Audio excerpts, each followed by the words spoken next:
విశాఖకు మరికొన్ని ప్రతిష్టాత్మక సంస్థలు రానున్నాయి. అలాగే ఏపీలో 20,000 కోట్ల రూపాయల పెట్టుబడులకు స్టేట్ ఇన్వెస్ట్మెంట్ ప్రమోషన్ బోర్డు SAPBలో ఆమోదం లభించింది. 4 కంపెనీలతో 50,000 మందికి ఉద్యోగ అవకాశాలు వస్తాయని సీఎం చంద్రబాబు తెలిపారు. ప్రతిష్టాత్మక సంస్థల రాకతో విశాఖ ఇమేజ్ పెరుగుతుందన్నారు. పెట్టుబడుల అవసరాలకు తగ్గట్టు విశాఖ మాస్టర్ ప్లాన్ రూపొందిస్తున్నట్లు సీఎం తెలిపారు. 16,466 కోట్ల రూపాయలతో సిఫీ డేటా సెంటర్ ఏర్పాటు చేస్తామన్నారు.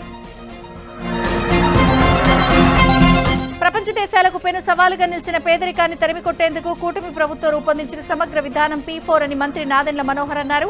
ఇది పేదరికాన్ని పారద్రోలే కార్యక్రమమని చెప్పారు. సచివాలయంలో నిర్వహించిన తెనాలి విజన్ యాక్షన్ ప్లాన్ సమావేశంలో P4 పోస్టున్న అధికారులతో కలిసి మంత్రి నాదెండ్ల మనోహర్ ఆవిష్కరించారు. వెబ్సైట్ ను కూడా ఏర్పాట్లు చేస్తున్నట్లు మంత్రి తెలిపారు. అనంతపురం జిల్లాకు తాగునీరు అందించే HLC కాలువ నుంచి నీటి సరఫరాను ప్రభుత్వ విప్ కాలువ శ్రీనివాసులు లాంఛనంగా ప్రారంభించారు. సమ్మర్ స్టోరేజ్ ట్యాంక్ వద్ద ప్రత్యేక పూజలు నిర్వహించి నీటి సరఫరా ప్రారంభించారు. ఈ ట్యాంక్ ద్వారా ప్రతిరోజు 14 మిలియన్ లీటర్ల నీటిని సరఫరా చేస్తున్నామని చెప్పారు. గత వేసవిలో ముందస్తు చర్యల్లో భాగంగా 3 మోటార్లను మరమ్మతులు చేయించి వినియోగంలోకి తెచ్చి పట్టణ ప్రజలకు స్వచ్ఛమైన తాగునీరు అందిస్తున్నామని కాలువ శ్రీనివాసులు తెలిపారు. నెల్లూరు జిల్లా DRC సమావేశంలో వైసీపీ ఎమ్మెల్సీ ఓవర్ యాక్షన్ చేశారు. జిల్లా పరిషత్ కార్యాలయంలో డిస్ట్రిక్ట్ రివ్యూ కమిటీ రైతులు, వ్యవసాయం, ఇరిగేషన్ అంశాలపై చర్చ జరుగుతుండగా వైసీపీ ఎమ్మెల్సీ తూమాటి మాధవరావు భూసేకరణపై చర్చించాలంటూ రచ్చరచ్చ చేశారు. ఇదేమిటని ప్రశ్నించిన ఎమ్మెల్యేలు సోమిరెడ్డి, చంద్రమోహన్ రెడ్డి, మంత్రులతో తూమాటి తీవ్రస్థాయిలో వాగ్వివాదానికి దిగారు. దీంతో సమావేశం రసాభాసగా మారింది. ఎమ్మెల్సీ వ్యవహారంపై మంత్రి ఆనం రామనారాయణ రెడ్డి ఆగ్రహం వ్యక్తం చేశారు. ప్రతిపక్షంలో ఉన్న, అధికారంలో ఉన్న హుందాగా వ్యవహరించాలన్నారు. వైసీపీ ఎమ్మెల్సీ అనంతబాబు డ్రైవర్ హత్య వెనుక వైసీపీ పెద్దల హస్తం ఉందని టీడీపీ అధికార ప్రతినిధి మహాసేన రాజేష్ అన్నారు. అనంతబాబు హత్య కేసులో వాస్తవాలను వెలికితీసేందుకు ప్రభుత్వం సిట్ ఏర్పాటు చేసిందన్నారు. డ్రైవర్ హత్య కేసులో సెల్ ఫోన్ టవర్లు, సీసీ కెమెరాల ద్వారా అసలు విషయాలు బయటకు వస్తాయన్నారు. హత్య జరిగినప్పుడు పోలీసులు సమగ్ర విచారణ చేపట్టలేదన్నారు. డ్రైవర్ హత్య వెనుక కాకినాడ, రాజానగరానికి చెందిన వైసీపీ నాయకుల హస్తం ఉందని రాజేష్ తెలిపారు. అధికార పార్టీ ముసుగులో మహిళలను వేధిస్తున్న వైసీపీ గూండాలపై చర్యలు తీసుకోవాలని మాజీ ఇంటెలిజెన్స్ చీఫ్ ఏబీ వెంకటేశ్వరరావు పోలీసులకు ఫిర్యాదు చేశారు. ఏలూరు జిల్లా నూజివీడు మండలం మొక్కలపాడు గ్రామానికి చెందిన 46 పొదుపు సమైక్య సంఘాల బుక్ కీపర్లను కొంతమంది వైసీపీ నేతలు ఇబ్బందులకు గురిచేస్తున్నారని తీవ్ర ఆగ్రహం వ్యక్తం చేశారు. బాధితులు పోలీసులకు ఫిర్యాదు చేసినా ఎందుకు చర్యలు తీసుకోవడం లేదని ఏబీవీ ప్రశ్నించారు. భారత చైతన్య యువజన పార్టీ ఆవిర్భావ వేడుకలను విజయవాడలో ఘనంగా నిర్వహించారు. బీసీవై పార్టీ 2వ వార్షికోత్సవ సందర్భంగా నగరంలో భారీ ర్యాలీ నిర్వహించారు. ఈ వేడుకల్లో పార్టీ అధ్యక్షుడు బోడే రామచంద్ర యాదవ్, ఏపీ, తెలంగాణకు చెందిన పార్టీ అధ్యక్షులు హాజరయ్యారు. బీసీవై పార్టీ బడుగు బలహీన వర్గాల కోసం ఆవిర్భవించిందని చెప్పారు. వైసీపీ ప్రభుత్వం తమపై తప్పుడు కేసులు పెట్టి ఇబ్బందులు పెట్టినా వెనకడుగు వేయకుండా ప్రజలకు అండగా ఉంటూ సమస్యల పరిష్కారానికి కృషి చేస్తున్నామని రామచంద్ర యాదవ్ తెలిపారు. బడుగు బలహీన వర్గాల కోసం బీసీవై పార్టీ పోరాటం చేస్తుందని చెప్పారు. కులగణన సర్వే ఆధారంగానే బీసీలకు 42% రిజర్వేషన్లు కల్పిస్తూ బిల్లు రూపొందించామని తెలంగాణ సీఎం రేవంత్ రెడ్డి అన్నారు. అసెంబ్లీ ఆమోదించిన బిల్లును రాష్ట్రపతి ఆమోదం కోసం పంపించామన్నారు. బిల్లు ఆమోదానికి కేంద్రంలోని విపక్ష కూటమి నేతలను కూడా కలిసి మద్దతు కూడగట్టేందుకు ప్రయత్నిస్తున్నామని తెలిపారు.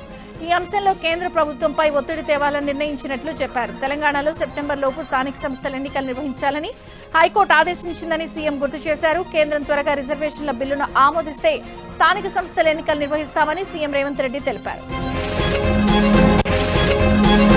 తెలంగాణలో మహాలక్ష్మి పథకం ద్వారా ప్రజలకు 6,000 కోట్ల రూపాయల ఆదా జరిగిందని టీఎస్ఆర్టీసీ ఎండీ సజ్జనార్ వెల్లడించారు. మహాలక్ష్మి పథకం ద్వారా 200 కోట్ల మంది మహిళల ఉచిత ప్రయాణాలు పూర్తి కావడంతో ఎంజీబీఎస్ బస్టాండ్లో వేడుకలు నిర్వహించారు. మహాలక్ష్మి పథకం అమలుపై తొలుత విమర్శలు ఎదురైనా అన్నింటినీ అధిగమించి మహాలక్ష్మి పథకాన్ని ముందుకు తీసుకువెళ్తున్నామని సజ్జనార్ తెలిపారు. కొత్తగూడెంలో ప్రారంభించనున్న ఎర్త్ సైన్సెస్ యూనివర్సిటీ ప్రపంచ స్థాయి గుర్తింపు పొందనుందని మంత్రి తుమ్మల అన్నారు. కొత్తగూడెం ఎర్త్ సైన్సెస్ యూనివర్సిటీలో మంత్రి అత్యున్నత స్థాయి సమీక్ష సమావేశం నిర్వహించారు. ఈ సమావేశంలో MLA Koonanneni Sambasivarao, vice chancellor Yogita Rana, సాంకేతిక విద్యాశాఖ commissioner Devasena, Kakatiya university VC అధికారులు పాల్గొన్నారు. సీఎం రేవంత్ రెడ్డి చొరవతో ప్రపంచంలోనే మొట్టమొదటిసారిగా ఎర్త్ సైన్సెస్ యూనివర్సిటీ కొత్తగూడెంలో ఏర్పాటు కానుందని మంత్రి తుమ్మల తెలిపారు. ఆగస్టులో యూనివర్సిటీని సీఎం రేవంత్ రెడ్డి ప్రారంభిస్తారని చెప్పారు. భారీ వర్షాల నేపథ్యంలో ప్రజలు అప్రమత్తంగా ఉండాలని మంత్రి పొన్నం ప్రభాకర్ తెలిపారు. 3 రోజుల పాటు భారీ వర్షాలు కురిసే అవకాశం ఉందని వాతావరణ శాఖ హెచ్చరికల నేపథ్యంలో Hyderabad CP CV Anand, collector Dasari Harichandana, GHMC commissioner RV Karnan, Hydraa commissioner Ranganath, metro water works traffic అధికారులతో మంత్రి సమీక్షించారు. ప్రజలకు ఇబ్బంది లేకుండా చర్యలు తీసుకోవాలని సూచించారు. సిటీలో ట్రాఫిక్ ఇబ్బందులు తలెత్తకుండా చర్యలు తీసుకోవాలని మంత్రి ఆదేశించారు. కంచిగచ్చిబౌలి భూముల వ్యవహారంపై సుప్రీంకోర్టులో విచారణ ఆగస్టు 13కి వాయిదా పడింది. కంచిగచ్చిబౌలి భూముల్లో పర్యావరణ పరిరక్షణకు చేపట్టిన చర్యలపై తెలంగాణ ప్రభుత్వం అఫిడవిట్ దాఖలు చేసింది. ప్రభుత్వం దాఖలు చేసిన అఫిడవిట్ పై రిప్లై దాఖలకు ప్రతివాదులు సమయం కోరారు. ప్రతివాదుల విజ్ఞప్తి మేరకు తదుపరి విచారణను సీజేఐ జస్టిస్ బీఆర్ గవాయ్ ధర్మాసనం ఆగస్టు 13కి వాయిదా వేసింది. ప్రస్తుతం అడవిని కాపాడారు కదా అని సీజేఐ జస్టిస్ బీఆర్ గవాయ్ ప్రశ్నించారు. అభివృద్ధి కోసం అడవులను నరకడం సమంజసం కాదన్న బీఆర్ గవాయ్ రాత్రికి రాత్రి బుల్డోజర్ పెట్టి అడవిని తీసేద్దామనుకున్నారని చెప్పారు. అడవిని కాపాడుకుంటే అధికారులను అక్కడే టెంపరరీ జైలుకు పంపుతామన్నారు. ఎమ్మెల్యే కోమటిరెడ్డి రాజగోపాల్ రెడ్డి మరోసారి ఆసక్తికర వ్యాఖ్యలు చేశారు. అప్పట్లో ఎల్బీగా నుంచి పోటీ చేస్తే మంత్రి పదవి ఇస్తామన్నారన్నారు. మంత్రి పదవి కాదు, మునుగోడు ప్రజలే ముఖ్యమని అక్కడి నుంచి పోటీ చేశామన్నారు. 2018 ఎన్నికల్లో అందరూ ఓడిపోతే తాను గెలిచానన్నారు. మునుగోడు ఉప ఎన్నికల్లో తను ఓడించింది బీఆర్ఎస్ కాదని కమ్యూనిస్టులేనని అన్నారు. కమ్యూనిస్టులు బీఆర్ఎస్ కు మద్దతు తెలపడం వల్లే తాను ఓడిపోయానని రాజగోపాల్ రెడ్డి తెలిపారు. ప్రతి పార్టీలోనూ ఏవో ఒక గొడవలుండడం సహజమని బీజేపీ ఎంపీ ధర్మపురి అరవింద్ అన్నారు. బీజేపీ పాత అధ్యక్షుడు కిషన్ రెడ్డి, ప్రస్తుతం ఉన్న కొత్త అధ్యక్షుడు రామచంద్రరావు కలిసి వీరిద్దరి వివాదాన్ని పరిష్కరించాలని సూచించారు. బండి సంజయ్, ఈటెల వివాదంపై BJP high command nodal enquiry commission వేయాలన్నారు. రాజాసింగ్ ఎక్కడున్నా తాము గౌరవిస్తామని ఆయన ఐడియాలజికల్ మ్యాప్ అని అభివర్ణించారు. ఆయన సస్పెండ్ కాలేదని, రిజైన్ చేశారని గుర్తు చేశారు. రాజాసింగ్ రేపు పార్టీ సభ్యత్వం కోసం మిస్డ్ కాల్ ఇస్తే మెంబర్షిప్ తీసుకోవచ్చని సూచించారు. కామారెడ్డి జిల్లా తాడ్వాయి మండలం దేమికలాన్ గ్రామం డయేరియా బారిన పడింది. ఊరంతా డయేరియా బారిన పడి ఒక్కొక్కరిగా ప్రాణాలు కోల్పోతుంటే ప్రభుత్వం ఏం చేస్తుందని బీఆర్ఎస్ నాయకులు ప్రశ్నిస్తున్నారు. కలుషిత నీరు తాగి తండ్రి కొడుకులు మృతి చెందడం అత్యంత బాధాకరమన్నారు. స్వచ్ఛమైన తాగునీటిని సరఫరా చేయడంలో రూరల్ వాటర్ సప్లై డిపార్ట్మెంట్, పారిశుద్ధ్య నిర్వహణలో పంచాయతీరాజ్ డిపార్ట్మెంట్ ఫెయిల్ అయ్యామని విమర్శించారు. దేమికలాన్ గ్రామంలో మెడికల్ ఎమర్జెన్సీ ప్రకటించి వెంటనే మెడికల్ క్యాంపులు ఏర్పాటు చేసి ప్రజల ప్రాణాలు కాపాడాలని బీఆర్ఎస్ నాయకులు ప్రభుత్వాన్ని డిమాండ్ చేస్తున్నారు. సికింద్రాబాద్ లోని బోయినపల్లి వ్యవసాయ మార్కెట్ ను రైతు కమిషన్ ఆకస్మిక తనిఖీ చేపట్టింది. గంటన్నర పాటు మార్కెట్లో తిరిగి అక్కడి సమస్యలు, అధికారుల నిర్లక్ష్యాన్ని కమిషన్ గుర్తించారు. వివిధ ప్రాంతాల నుంచి వచ్చిన రైతులు, వ్యాపారులు రైతు కమిషన్ చైర్మన్ కోదండరెడ్డి, సభ్యులు రాములు నాయక్, భవానీరెడ్డి మాట్లాడారు. అధికారుల ఛాంబర్లు, రసీదులు, అటెండెన్స్ రిజిస్టర్, రికార్డులను చెక్ చేశారు. 4 రోజులుగా మార్కెట్ సెక్రటరీ అందుబాటులో లేడని తెలియడంతో కమిషన్ చైర్మన్ ఆగ్రహం వ్యక్తం చేశారు. నీటిలో తెలంగాణ స్థానికత అంశంపై విచారణ సుప్రీంకోర్టు ఆగస్టు 5కు వాయిదా వేసింది. తెలంగాణ స్థానికత వివాదానికి పరిష్కారం వెతకాలని, విద్యార్థులను ఇబ్బందులకు గురిచేయవద్దని సుప్రీంకోర్టు తెలంగాణ ప్రభుత్వానికి ఆదేశించింది. నీట్ పరీక్ష రాయడానికి ముందుగా వరుసగా 4 ఏళ్లు తెలంగాణలో చదివితేనే స్థానికత వర్తిస్తుందని రాష్ట్ర ప్రభుత్వం నిబంధనలు పెట్టింది. ఈ నిబంధనలు చెల్లవంటూ గతేడాది తెలంగాణ హైకోర్టు తీర్పిచ్చింది. హైకోర్టు తీర్పును తెలంగాణ ప్రభుత్వం సుప్రీంలో సవాల్ చేసింది. అయితే గతేడాది మాత్రం పిటిషనర్లకు తెలంగాణ ప్రభుత్వం నిబంధనల నుంచి మినహాయింపించింది. కాగా ఈ ఏడాది కూడా పలువురు విద్యార్థులు సుప్రీంలో పిటిషన్లు దాఖలు చేశారు. జోగులాంబ గద్వాల జిల్లా ఉండవల్లి మండలం అలంపూర్ చౌరాస్తాలో 2 ఏళ్ల క్రితం నిర్మించిన 100 పడకల ఆసుపత్రిలో ఓపీ సేవలను ఇవాళ ప్రారంభించారు. ఎలాంటి హంగు ఆర్భాటాలు లేకుండా కేవలం పేషెంట్ ఓపీతోనే 100 పడకల ఆసుపత్రిని ప్రారంభించారు. 7 డాక్టర్లు, 15 మంది సిబ్బందితో మొదలైన 100 పడకల ఆసుపత్రిని సేవలను ప్రజలు వినియోగించుకోవాలని డాక్టర్లు తెలిపారు. ప్రస్తుతం ఓపీ సేవలు మాత్రమే అందుబాటులో ఉన్నాయని, భవిష్యత్తులో మరిన్ని వైద్య సేవలు అందిస్తామని సివిల్ సర్జన్ డాక్టర్ ప్రవీణ్ తెలిపారు. సీఎం చంద్రబాబు తీసుకొచ్చిన P4 కాన్సెప్ట్ తో సమాజంలో టాప్ పొజిషన్ లో ఉన్నవారు నిరుపేదలకు సహకారం అందించాలని పశ్చిమ గోదావరి జిల్లా కలెక్టర్ నాగరాణి అన్నారు. వీరవాసరంలో నిరుపేద వృద్ధులకు క్యారేజీలతో భోజనం అందిస్తున్న విధానాన్ని కలెక్టర్ నాగరాణి పరిశీలించారు. ప్రతిరోజు 200 మందికి 2 పూటలా ఉచితంగా భోజనం అందిస్తున్న తులసి రాంబాబును కలెక్టర్ నాగరాణి అభినందించారు. వీరవాసరం మండలంలోని 18 గ్రామాల నిరుపేద వృద్ధులకు అందుతున్న భోజనం తయారీ కేంద్రాన్ని పరిశీలించి భోజనం రుచి చూశారు. నిరుపేద వృద్ధులకు భోజనం అందించడంపై ప్రశంసలు కురిపించారు. తులసి రాంబాబును ఆదర్శంగా తీసుకుని ప్రతి ఒక్కరూ పేదలకు సేవ చేయాలని కోరారు. నిర్మల్ జిల్లా కేంద్రంలోని ఫర్టిలైజర్ షాపులను కలెక్టర్ అభిలాష అభినవ్ ఆకస్మికంగా తనిఖీ చేశారు. షాపులో నిల్వ ఉన్న విక్రయించిన మందుల వివరాలను అడిగి తెలుసుకున్నారు. అనంతరం షాపులోని రికార్డులను పరిశీలించారు. మందుల వివరాలు, ఎక్స్పైరీ తేదీలను సరిచూసుకుని విక్రయించాలని సూచించారు. మందుల కొనుగోలు చేసేవారు కూడా ఎక్స్పైరీ డేట్ చూసుకుని కొనాలని తెలిపారు. అనంతరం రైతులతో మాట్లాడి సమస్యలు అడిగి తెలుసుకున్నారు. ఎక్కువ యూరియా వాడకుండా పంటలు పండించాలని కలెక్టర్ రైతులకు పలు సూచనలు చేశారు. సిద్దిపేట జిల్లా చేర్యాలలోని ప్రభుత్వ కార్యాలయాలను జిల్లా కలెక్టర్ హైమావతి ఆకస్మికంగా తనిఖీ చేశారు. ఆసుపత్రిలో రికార్డులు సరిగా లేకపోవడంతో ఆసుపత్రి సూపరింటెండెంట్ వైద్యులపై కలెక్టర్ ఆగ్రహం వ్యక్తం చేశారు. సమయ పాలన లేకుండా విధులకు హాజరవుతున్న ఎంపీడీఓపై చర్యలు తీసుకోవాలని అధికారులను ఆదేశించారు. అనంతరం చేర్యాల ఆసుపత్రిలో నిర్మిస్తున్న ఆసుపత్రి భవనాన్ని కలెక్టర్ పరిశీలించారు. తహసీల్దార్ కార్యాలయంలో భూ సమస్యలపై వచ్చిన ఫిర్యాదులను త్వరగా పరిష్కరించాలని కలెక్టర్ ఆదేశించారు. కర్నూలు జిల్లా ఆదోనిలో యూరియా కొరతపై రైతులు ఆందోళన నిర్వహించారు. యూరియా కోసం వ్యవసాయ కార్యాలయం ముందు రైతులు బైఠాయించి నిరసన తెలిపారు. కావాల్సిన సమయానికి యూరియా అందకపోతే పంటలు నష్టపోతామని రైతులు ఆవేదన వ్యక్తం చేశారు. యూరియా నిల్వలు ఉన్నా సరైన సమయానికి అధికారులు పంపిణీ చేయడం లేదని నిర్లక్ష్యం వహిస్తున్నారని రైతులు ఆరోపించారు. యూరియా సమస్యను వెంటనే పరిష్కరించాలని ప్రభుత్వాన్ని రైతులు డిమాండ్ చేశారు. ప్రయాణికుల రద్దీకి అనుగుణంగా సూపర్ ఫాస్ట్ ఎక్స్ప్రెస్ రైళ్లకు హాల్టింగ్ సౌకర్యం కల్పించాలని 4వ ప్లాట్ఫామ్ నిర్మించాలంటూ సిపిఐ పార్టీ ఆధ్వర్యంలో మహబూబాబాద్ రైల్వే స్టేషన్ ఎదుట పార్టీ శ్రేణులు ఆందోళన నిర్వహించారు. అధికారులకు వ్యతిరేక నినాదాలతో స్టేషన్ ప్రాంతాన్ని హోరెత్తించారు. రైల్వే స్టేషన్లోకి ప్రయాణికులు నేరుగా చేరుకునే సౌకర్యం లేక దివ్యాంగులు, వృద్ధులు తీవ్ర ఇబ్బందులు పడుతున్నారని తెలిపారు. చాలాసార్లు ప్రయాణికులు గాయాల పాలైన సంఘటనలు కోకొల్లలున్నాయని ఆవేదన వ్యక్తం చేశారు. నేరుగా స్టేషన్లోకి వెళ్లేందుకు వీలుగా 4వ ప్లాట్ఫామ్ నిర్మించాలని సిపిఐ నేతలు డిమాండ్ చేశారు. అన్నమయ్య జిల్లా మదనపల్లిలో గొలుసుకట్టు తరహాలో భారీ మోసం వెలుగులోకి వచ్చింది. బహుమతులు, నగదు, నజరానా పేరుతో ఆరా సంస్థ పెద్ద ఎత్తున వసూళ్లకు పాల్పడింది. మదనపల్లిలో సుమారు 6,000 మంది నుంచి వసూళ్లు చేసినట్లు బాధితులు ఆరోపిస్తున్నారు. 2,000, 5,000, 400, 20 రూపాయలు, 20,000 కడితే రోజువారీ ఆదాయం వస్తుందని నిర్వాహకులు నమ్మించి మోసం చేశారు. కొంతమందికి గిఫ్ట్లు ఇచ్చిన తర్వాత మోసం చేయడంతో బాధితులు పోలీసులను ఆశ్రయించారు. Kukatpally JNT university admission block లో విద్యార్థులకు కౌన్సిలింగ్ నిర్వహించారు. అయితే అడ్మిషన్ బ్లాక్ లో లీకులుండడంతో చిన్నపాటి వర్షానికి సైతం నీరు లోపలకు చేరింది. దీంతో కౌన్సిలింగ్ వచ్చిన విద్యార్థులు, జేఎన్టీ సిబ్బంది ఇబ్బంది పడ్డారు. లోకమాన్య బాలగంగాధర్ తిలక్ జయంతి సందర్భంగా ఆయన విగ్రహానికి పూలమాల వేసి భాగ్యనగర్ గణేష్ ఉత్సవ సమితి నాయకులు నివాళులర్పించారు. ఈ సందర్భంగా భాగ్యనగర్ గణేష్ ఉత్సవ సమితి కార్యాలయాన్ని ప్రారంభించారు. 46వ సామూహిక గణేష్ నిమజ్జన ఉత్సవాలను ఘనంగా నిర్వహిస్తామని సమితి ప్రధాన కార్యదర్శి డాక్టర్ రావినూతల శశిధర్ తెలిపారు. కర్ణాటక మాజీ deputy CM Ashok drums Sivamani, నిర్మాత Sunil Narang, Telangana film chamber secretary Sridhar Tirumala శ్రీనివాసుని దర్శించుకున్నారు. శ్రీవారి దర్శనార్థం కుటుంబ సభ్యులతో కలిసి తిరుమలకు చేరుకున్న వీరు వీఐపీ బ్రేక్ సమయంలో శ్రీవారిని దర్శించుకున్నారు. అనంతరం శ్రీవారి తీర్థ ప్రసాదాలను స్వీకరించారు. స్పీకర్ అయ్యన్న పాత్రుడు తిరుమల శ్రీనివాసుడిని దర్శించుకున్నారు. శ్రీవారి దర్శనార్థం కుటుంబ సభ్యులతో కలిసి తిరుమలకు చేరుకున్న స్పీకర్ వీఐపీ బ్రేక్ ప్రారంభ దర్శన సమయంలో శ్రీవారిని దర్శించుకున్నారు. శ్రీశైలంలో ఆరుద్రోత్సవాన్ని పురస్కరించుకుని శ్రీ బ్రహ్మరామ మల్లికార్జున స్వామి వార్లకు వైభవంగా స్వర్ణ రథోత్సవం జరిగింది. వేకువజామున శ్రీ మల్లికార్జున స్వామికి అర్చకులు మహాన్యాస పూర్వక ఏకాదశి రుద్రాభిషేకం, అనాభిషేకం నిర్వహించారు.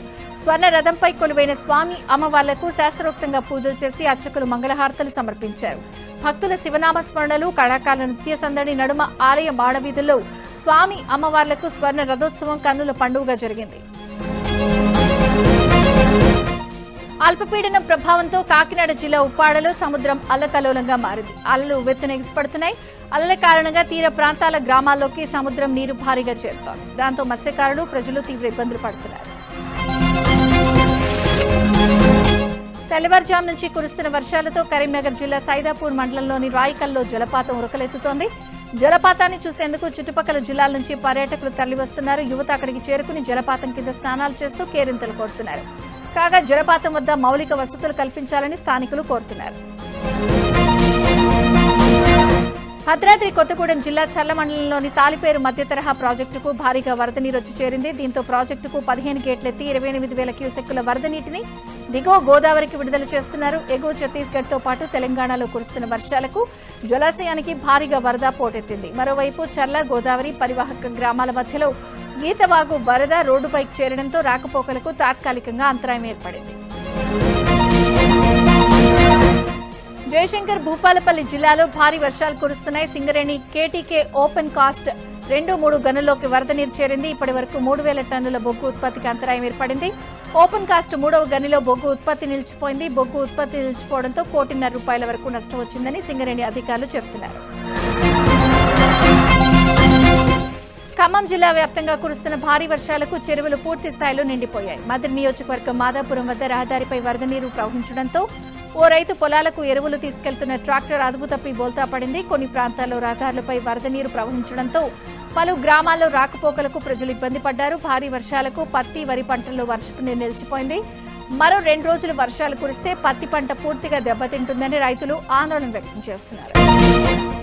జోగులాంబ గద్వాల జిల్లా థరూర్ మండలంలోని జూరాల ప్రాజెక్టుపై కారు బైక్ను ఢీకొట్టిన ఘటనలో నదిలో పడి మృతి చెందిన మహేష్ కుటుంబానికి న్యాయం చేయాలంటూ మహేష్ మృతదేహంతో గ్రామస్తులు, మృతుడి కుటుంబ సభ్యులు ప్రాజెక్టుపై ధర్నా నిర్వహించారు. మృతదేహంతో బైఠాయించడంతో వాహనాల రాకపోకలకు అంతరాయం ఏర్పడింది. దాంతో పోలీసుల ఆందోళనకారులకు మధ్య వాగ్వివాదం జరిగింది. అల్లూరు జిల్లా పెద్దబయలు మండలం కేజీబీవీ స్కూల్ జంక్షన్ వద్ద పోలీసులు తనిఖీలు నిర్వహించారు. మల్కనగిరి, ఒడిశా నుంచి బూసిపట్టు వైపు 2 వాహనాల్లో గంజాయి తరలిస్తూ ఉండగా పోలీసులకు పట్టుబడ్డారు. 28 లక్షల విలువైన 560 కేజీల గంజాయిని స్వాధీనం చేసుకున్నారు. గంజాయి తరలిస్తున్న 5గురిలో 4 పరారవుగా ఒకరిని అదుపులోకి తీసుకున్నారు. వీరంతా మహారాష్ట్రకు చెందిన వారిగా గుర్తించారు. కేసు నమోదు చేసిన పోలీసులు దర్యాప్తు చేస్తున్నారు. తిరుపతి జిల్లాలో మత్తు ఇంజెక్షన్లు తీసుకుంటున్న యువకులను ఈగల్ టీం అదుపులోకి తీసుకున్నారు. లింగేశ్వర్ నగర్ వద్ద చెట్ల పొదల్లో 4 యువకులు మత్తు ఇంజెక్షన్ తీసుకుంటున్నట్లు డ్రోన్ కెమెరా ద్వారా గుర్తించారు. అక్కడికి చేరుకున్న ఈగల్ టీం యువకులను కౌన్సిలింగ్ కోసం రీహాబిలిటేషన్ సెంటర్కు పంపించారు. మత్తు పదార్థాలు వాడటం వల్ల కలిగే నష్టాల గురించి యువకుల తల్లిదండ్రులకు పోలీసులు వివరించారు. మరోసారి ఇలాంటి నేరానికి పాల్పడితే కఠిన చర్యలు తీసుకుంటామని హెచ్చరించారు. కూకట్పల్లి జోనల్ కమిషనర్ ఆఫీసులో ఈ తెల్లవారుజామున ఓ అగంతకుడు చొరబడ్డాడు. ఆఫీసులో ఇంటర్నెట్ కేబుల్స్ కట్ చేశాడు. అలికిడి కావడంతో వెంటనే అప్రమత్తమైన దుండగుణ్ణి సెక్యూరిటీ సిబ్బంది పట్టుకున్నారు. అతని పోలీసులకు అప్పగించారు. ఇక సంఘటనలో మున్సిపల్ ఆఫీసులో అన్ని సేవలను అధికారులు నిలిపివేశారు. కామారెడ్డి జిల్లా కేంద్రంలో నిన్న ఓ బాలిక కిడ్నాప్ కు గురికాగా పోలీసులు 12 గంటల్లోనే కిడ్నాప్ కేసును ఛేదించారు. నిందితుడిని అరెస్ట్ చేశారు. అశోక్ నగర్ కాలనీలో చిత్తు కాగితాలు ఏరుకునే మమత అనే మహిళకు 2.5 ఏళ్ల కూతురు కీర్తికను కళ్ళు దుకాణంలో పనిచేసి పిల్లిరాజు అనే వ్యక్తి కిడ్నాప్ చేశాడు. అయితే ఇటీవలే భర్త చనిపోయిన మమతను రాజు పెళ్లి చేసుకున్నాడు. ఈ క్రమంలో మమత మరో వ్యక్తితో చనువుగా ఉంటుంది అనే కారణంతో చిన్నాన్ని చంపేయాలనే ఉద్దేశంతో రాజు కిడ్నాప్ చేశాడని పోలీసుల విచారణలో తేల్చారు. అతను అదుపులోకి తీసుకుని కేసు దర్యాప్తు చేస్తున్నారు. హైదరాబాద్ ఎన్టీఆర్ మార్గ్లో కారు ప్రమాదం జరిగింది. సెక్రటేరియట్ నుంచి ఖైరతాబాద్ కు వెళ్తుండగా కారు అదుపు తప్పి డివైడర్ను పైకెక్కి భారీ వృక్షాన్ని ఢీకొట్టింది. ప్రమాదంలో కారులో ఎయిర్ బెలూన్స్ ఓపెన్ కావడంతో ప్రయాణికులు సురక్షితంగా బయటపడ్డారు. విజయనగరం జిల్లాలో రోడ్డు ప్రమాదం జరిగింది. శృంగవరపు కోట శివలింగాపురం రహదారిపై బ్రేకులు ఫెయిల్ కావడంతో ప్రైవేటు బస్సు బోల్తా పడింది. ఈ ప్రమాదంలో 18 మంది గాయాలయ్యాయి. తీవ్ర గాయాలతో పరిస్థితి విషమంగా ఉన్న ముగ్గురిని విజయనగరం ఆసుపత్రికి తరలించగా మిగిలిన వారిని శృంగవరపు కోట ప్రభుత్వ ఆసుపత్రికి తరలించారు. రాజమండ్రిలోని ఓ ప్రైవేట్ కంపెనీకి చెందిన ఉద్యోగులు అరకు విహారయాత్రకు వెళ్తూ ఉండగా ఈ ప్రమాదం జరిగింది. హైదరాబాద్ మైలార్దేవ్పల్లిలో రోడ్డు ప్రమాదం జరిగింది. బాబుల్రెడ్డి నగర్లో ఆగి ఉన్న లారీని కారు ఢీకొట్టింది. కారు సగం వరకు లారీ కిందకు దూసుకెళ్లింది. ఈ ప్రమాదంలో ప్రయాణికులు స్వల్ప గాయాలతో బయటపడ్డారు. వారిని వెంటనే ఆసుపత్రికి తరలించారు. మితిమీరిన వేగమే ప్రమాదానికి కారణమని పోలీసులు తెలిపారు. కేసు నమోదు చేసి దర్యాప్తు. అంతర్జాతీయ వేదికపై భారత్ను నిందించాలని ప్రయత్నించిన పాకిస్తాన్కు మళ్లీ భంగపాటు తప్పలేదు. కశ్మీర్ వ్యవహారంలో పాత పాట అందుకున్న పాక్కు భారత్ గట్టిగా బదులిచ్చింది. ఉగ్రవాదాన్ని ఎగదోస్తూ ఉపదేశాలు ఇవ్వడం తగదని హితో పలికింది. సరిహద్దు ఉగ్రవాదాన్ని ప్రోత్సహించడం ద్వారా పొరుగువారి స్ఫూర్తిని, అంతర్జాతీయ సంబంధాలను ఉల్లంఘించే దేశాలు తీవ్రమైన నష్టపరిహారం చెల్లించాలని హెచ్చరించింది. ఐక్యరాజ్య సమితిలో భారత శాశ్వత ప్రతినిధి పర్వతనేని హరీష్ పహల్గాం ఉగ్రదాడి గురించి మరోసారి ప్రస్తావిస్తూ పాక్ తీరును ఎండగట్టారు. ఉగ్రవాదం ఏ రూపంలో ఉన్నా దాన్ని ఎన్నటికీ సహించకూడదు అనేది ప్రపంచవ్యాప్తంగా ఉన్న ప్రాథమిక విధానమన్నారు.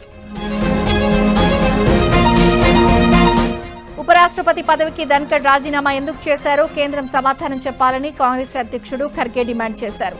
ధన్కడ్ ఆరోగ్యం బాగానే ఉందన్నారు. ధన్కడ్ ఎప్పుడూ ఆర్ఎస్ఎస్, బీజేపీని సమర్థించేవారన్నారు. అయినప్పటికీ ధన్కడ్ ఎందుకు రాజీనామా చేశారో, దాని వెనుక ఏం జరిగిందన్న విషయం ప్రజలకు తెలియజేయాలని ఖర్గే అన్నారు. బీహార్ ఎన్నికల జాబితా నుంచి 51 లక్షల పేర్లు తొలగించినట్టు ఎన్నికల కమిషన్ ప్రకటించింది. ఓటర్లు మరణించడం వలన వెళ్లడం వంటి కారణాలతో ఈ పేర్లను తొలగించినట్లు తెలిపింది. ముసాయిదా ఎన్నికల జాబితాలో అర్హులైన ఓటర్లను చేరుస్తామని హామీ ఇచ్చింది. ఆగస్టు 1న జాబితాను పబ్లిష్ చేస్తామని ఈసీ తెలిపింది. ఇంతవరకు నిర్వహించిన బీహార్ స్పెషల్ ఇన్వెస్టిగేటివ్ రివిజన్ ఎస్ఐఆర్లో 18 లక్షల మంది ఓటర్లు చనిపోయారని, 26 లక్షల మంది వివిధ నియోజకవర్గాలకు షిఫ్ట్ అయ్యారని, 2 చోట్ల పేర్లు నమోదు చేసుకున్న వారు 7 లక్షల మంది ఉన్నారని ఈసీ వివరించింది. బీహార్ అసెంబ్లీ ఎన్నికలు సమీపిస్తున్న నేపథ్యంలో రాజ్యాంగ బాధ్యతగా ఎస్ఐఆర్ను నిర్వహిస్తున్నామని ఈసీ తెలిపింది. అల్-ఖైదా ఉగ్రవాదుల కుట్రను గుజరాత్ యాంటీ టెర్రరిస్ట్ స్క్వాడ్ గుట్టురట్టు చేసింది. 4 ఉగ్రవాదులను పోలీసులు అదుపులోకి తీసుకున్నారు. నోయిడాలో 2, గుజరాత్లో 2 ఉగ్రవాదులను గుజరాత్ ఏటీఎస్ అధికారులు పట్టుకున్నారు. అల్-ఖైదా ఉగ్రవాదులు పలు దాడులకు ప్లాన్ చేసినట్లు ఏటీఎస్ అధికారులు గుర్తించారు. ప్రముఖ ఈ కామర్స్ ప్లాట్ఫామ్ మింత్రాపై ఎన్ఫోర్స్మెంట్ డైరెక్టరేట్ కూడా ఝుళిపించింది. ఎఫ్డీఐ నిబంధనలు ఉల్లంఘించి 1654 కోట్ల మేర అవకతవకలకు పాల్పడినట్లు గుర్తించి ఫారెన్ ఎక్స్చేంజ్ మేనేజ్మెంట్ చట్టం కింద కేసు నమోదు చేసింది. మింత్రాతో పాటు అనుబంధ సంస్థలు, డైరెక్టర్లపై అభియోగాలు మోపింది. హోల్సేల్ క్యాష్ అండ్ క్యారీ ముసుగులో మింత్రా దాని అనుబంధ సంస్థ మల్టీ బ్రాండ్ రిటైల్ ట్రేడింగ్ ను నిర్వహించినట్లు ఈడీ గుర్తించింది. దీంతో ఎఫ్డీఐ నిబంధనల ఉల్లంఘనకు విరుద్ధమని ఈడీ పేర్కొంది. ఢిల్లీలో ఓ ఫేక్ ఎంబసీ గుట్టురట్టయింది. ఘజియాబాద్లోని ఓ ఇంట్లో యూపీ టాస్క్ ఫోర్స్ అధికారులు తనిఖీలు నిర్వహించగా నకిలీ రాయబార కార్యాలయాన్ని వ్యవహారం బయటపడింది. వెస్ట్ ఆర్కిటికా, సబ్రోగా, పాల్వియా, లోడోనియా వంటి కల్పిత దేశాలకు రాయబారిగా వ్యవహరిస్తున్న హర్షవర్ధన్ జైన్ పోలీసులు అదుపులోకి తీసుకున్నారు. నకిలీ స్టాంపులు, పాస్పోర్ట్లు, నంబర్ ప్లేట్లను స్వాధీనం చేసుకున్నారు. బాలీవుడ్ స్టార్ హీరోయిన్ తనుశ్రీ దత్త సంచలన వీడియో పోస్ట్ చేసింది. తన ఇంట్లోనే తను వేధిస్తున్నారంటూ కన్నీరు మున్నీరైంది. ఈ బాధ తట్టుకోలేకపోతున్నానని వీడియోలో ఆవేదన వ్యక్తం చేసింది. తన ఇంట్లోనే తనకు భద్రత లేకుండా పోయిందని, రేపో ఎల్లుండో పోలీసుల దగ్గరకు వెళ్తానని చెప్పింది. ప్లీజ్ ఎవరైనా వచ్చి సాయం చేయండి అంటూ ఏడుస్తూ తనుశ్రీ వీడియో పోస్ట్ చేసింది. ఒకప్పుడు సినీ రంగంలో తనుశ్రీ దత్త టాప్ హీరోయిన్ గా వెలుగొందింది. తెలుగు, హిందీ, తమిళం భాషల్లో పలు చిత్రాల్లో నటించి మెప్పించింది. ఢిల్లీ, ముంబైలో వర్షాలు బీభత్సం సృష్టించాయి. భారీ వర్షాల వల్ల ముంబై మరైన్ డ్రైవ్ వద్ద అలలు ఎగిసిపడుతున్నాయి. మరోవైపు ఢిల్లీలో రోడ్లు నీట మునగడంతో ప్రజలు తీవ్ర ఇబ్బందులు పడుతున్నారు. లోతట్టు ప్రాంతాల్లోని ప్రజలు అప్రమత్తంగా ఉండాలని వాతావరణ శాఖ అధికారులు హెచ్చరించారు. జస్టిస్ యశ్వంత్ వర్మ పిటిషన్పై ప్రత్యేక ధర్మాసనం ఏర్పాటుకు సీజీఐ జస్టిస్ బీఆర్ గవాయ్ నిర్ణయం తీసుకున్నారు. జస్టిస్ యశ్వంత్ వర్మ పిటిషన్పై విచారణ నుంచి సీజీఐ జస్టిస్ గవాయ్ వైదొలిగారు. నోట్ల కట్టల అంశంపై సుప్రీం కమిటీ నివేదికను సవాల్ చేస్తూ జస్టిస్ యశ్వంత్ వర్మ పిటిషన్ వేశారు. తన వాదనలు వినకుండానే చర్యలు తీసుకుంటున్నారని ఆరోపించారు. జపాన్తో వాణిజ్య ఒప్పందంపై అమెరికా అధ్యక్షుడు ట్రంప్ కీలక ప్రకటన చేశారు. టోక్యో తమతో వాణిజ్య ఒప్పందానికి అంగీకరించిందని, దీని ప్రకారం జపాన్ వస్తువులపై అమెరికా 15% సుంకం విధిస్తుందని తెలిపారు. గతంలో ఈ ఒప్పందానికి జపాన్ అంగీకరించకపోతే ఆగస్టు 1 నుండి 25% సుంకం విధిస్తామని ట్రంప్ హెచ్చరించారు. తాము జపాన్తో ఒక భారీ ఒప్పందాన్ని కుదుర్చుకున్నామని, బహుశా ఇప్పటి వరకు అమెరికాతో జపాన్ చేసుకున్న అతిపెద్ద ఒప్పందం ఇదేనని ట్రంప్ ట్రూత్ సోషల్ మీడియాలో పోస్ట్ చేశారు.